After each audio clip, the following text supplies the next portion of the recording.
Ya, pemirsa, aksi unjuk rasa dan pesan lewat bunga mewarnai perjalanan kasus hukum Ahok. Kami akan mengupasnya bersama pengamat hukum Heri Firmansyah yang telah hadir di studio bersama kami. Selamat sore, Mas Heri. Selamat sore, Assalamualaikum warahmatullahi wabarakatuh. Waalaikumsalam warahmatullahi wabarakatuh.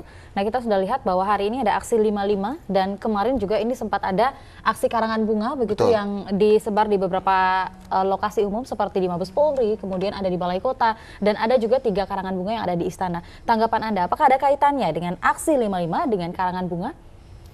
Aksi 55 terkait dengan karangan bunga, saya rasa kalau kita lihat dari mana hal ini dilakukan, maka mungkin kita akan melihat dari siapa yang kemudian mengirim bunga itu dan kemudian siapa yang turun di aksi 55. Takutnya nanti jadi memecah belah gitu ya. Tapi ini adalah bentuk ekspresi yang kemudian dihargai oleh konstitusi kita, bahwa aksi 55 dulu yang kita lihat yang kemudian banyak dikaitkan dengan, mohon maaf, radikalisme, dikaitkan dengan nanti ada kekacauan, ternyata sejauh ini tidak terbukti. Aman-aman saja begitu? Ya, itu yang harus kita pegang dulu sebagai prinsip teguh, bahwa ternyata pengusung aksi 212, 411, bahkan yang terakhir 505 ini sejauh ini berjalan dengan tertib, aman, damai, dan memegang teguh prinsip yang diatur oleh bagaimana berdemonstrasi di konstitusi kita.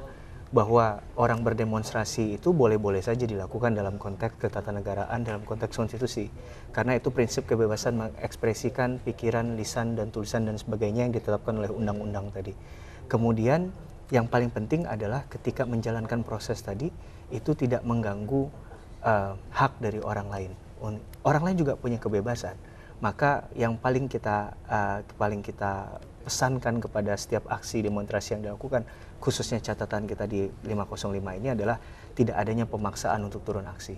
Jadi ini adalah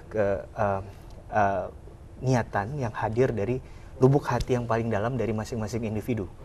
Tidak ada pemaksaan di situ. Kalau dikaitkan dengan karangan bunga tadi, mungkin dalam konteks ini yang ekspresi yang ditunjukkan lewat karangan bunga. Walaupun yang selama ini yang kita tahu dalam konstitusi kita di pasal 28D maupun 28E UUD 1945 itu memaknai hanya bagaimana mengekspresikan lewat pikiran tadi dengan lisan dan tulisan. Nah, ini kan baru konsep baru gitu ya, yang kemudian ditangkap sebagai bentuk ekspresi juga. Itu saja menurut saya perbedaannya. Apakah kalau misalnya menurut Mas Heri ini adalah bentuk ekspresi, apakah ada bentuk radikalisme yang Anda lihat, Mas Heri? Kalau kita melihat dalam konteks radikalisme, kata radikal itu selalu bermakna negatif. Tapi yang kita lihat ajakan seruan tadi itu masih berlandaskan pada prinsip-prinsip yang siapapun berdemonstrasi memegang teguh prinsip tadi gitu. Ada asas proporsionalitas dalam menyampaikan pendapat, tidak boleh memaksakan pendapatnya kepada orang lain. Itu dijunjung tinggi dalam prinsip yang sedang dilakukan ini. Sehingga saya tidak melihat sejauh ini ada sedikit pun menurut persepsi saya adalah ada indikasi ke arah radikalisme. Baik, tidak ada indikasi begitu arah radikalisme begitu yang Anda katakan, tapi betul. Bagaimana dengan wujud intervensi terhadap kasus dugaan penistaan agama yang vonis tanggal 9 Mei mendatang? Ya, kalau kita melihat ini sebagai salah satu bentuk intervensi untuk mengawal, menurut saya tidak ada persoalan dalam konteks itu. Karena kalau kita bicara tentang Vox Populi, Vox Dei, bahwa suara rakyat adalah suara Tuhan, maka ini juga suara rakyat yang perlu didengarkan. Dan menurut saya harusnya ketika menjadi aparat penegak hukum, ketika menjadi aparat negara, poin-poin ini jangan dilihat jadi yang kontraproduktif, jangan dilihat dari yang sifatnya negatif tadi. Tapi bagaimana kemudian menunjukkan kepada kita semua bahwa hukum itu memang sesuai dengan harapan masyarakat. Karena hukum itu dibangun tidak hanya bicara tentang keadilan dan kepastian hukum, tapi juga kemanfaatan. The greatest happiness for the greatest numbers. Jadi ketika yang turun ada 1 juta orang, ada 10.000 orang, itu juga suara dari rakyat. Nah, kecuali tadi melakukan tindakan anarkis, itu yang tidak boleh dilakukan. Maka itu akan masuk ke dalam ranah hukum pidana. Tapi sejauh itu tidak dilakukan, sekali lagi, maka itu sah-sah saja dalam berpendapat, kemudian dalam hal menyuarakan aspirasi. Ya, baik. Kemudian juga tadi seperti yang kita tahu begitu pada saat 55 ini berlangsung damai hingga saat ini, massa juga sudah membubarkan diri. Tadi juga sempat bertemu begitu dengan perwakilan Mahkamah Agung dan sudah didapatkan bahwa Mahkamah Agung ini juga sudah menjanjikan tidak ada begitu, menjamin tidak ada intervensi terkait dengan putusan hakim nantinya. Nah, ini juga sudah diterima begitu oleh rekan-rekan GNPF MUI begitu yang tadi sudah menemui. Apakah memang yang dijanjikan ini merupakan bentuk klarifikasi begitu kepada masyarakat? Sebelum putusan tidak akan ada yang bisa menggaranti sebenarnya. Jadi ini adalah bentuk bukan hanya kekhawatiran, tapi bagaimana... Tidak menggaranti berarti dengan katanya tidak ada jaminan? Saya tidak yakin dan percaya ada jaminan 100% untuk bisa menyatakan putusannya akan memenuhi rasa keadilan bagi setiap masyarakat. Karena kalau ditanya pasti akan pro dan kontra. Berarti menurut Anda apakah ini sebuah tuntutan atau ungkapan agar aksi selesai begitu?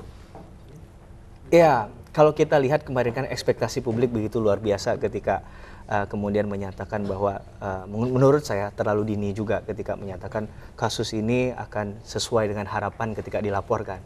Ternyata pada detik-detik akhirnya kita lihat banyak persoalan yang kemudian muncul yang kontraproduktif sekali lagi.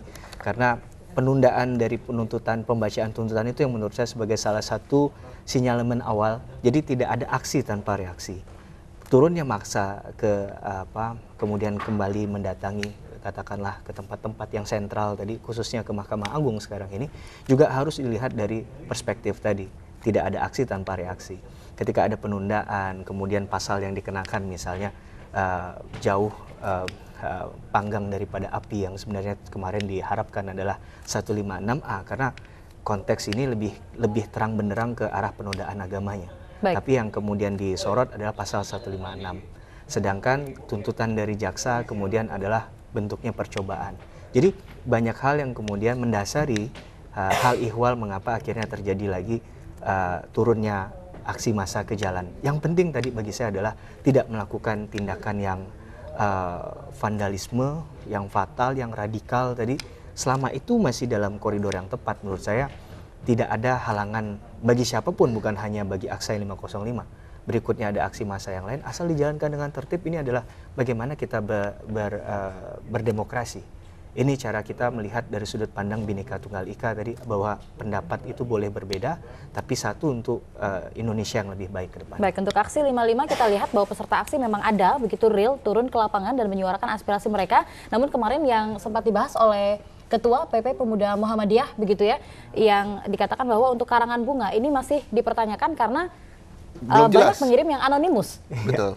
Ya, tadi saya bilang, kenapa saya kembali ke konstitusi. Kalau konstitusi, pikiran, lisan, dan tulisan itu biasanya berarti subjeknya jelas, orangnya jelas. Nah, persoalannya dalam konteks ini, kalau Anda bicara karangan bunga tadi, memang kita tidak tahu pengirimnya siapa, gitu kan. Tapi kalau nanti kita katakan ini nanti ada asas praduga tidak bersalah lagi. Jadi kalau orang hukum memang harus hati-hati bicara. Apalagi ada kalimat-kalimat yang dianggap mengintervensi begitu. Ya. Menurut saya yang agak aneh adalah momentumnya. Kalau karangan bunga itu terjadi sebelum kasus ini, sebelum pilkada selesai, menurut saya itu jadi satu parameter yang biasa-biasa saja.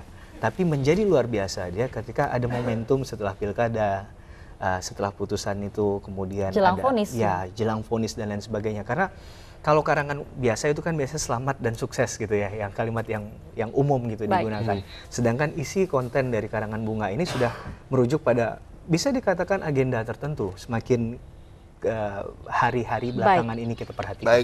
Baik, jika kita lihat intinya begitu ya, seluruh aksi ini baik karangan bunga dan juga 55 ini berjalan dengan damai hingga saat ini. Untuk aksi 55 tidak ada radikalisme begitu sama sekali. Betul sekali. Terima kasih banyak Mas Heri sekali lagi atas waktunya.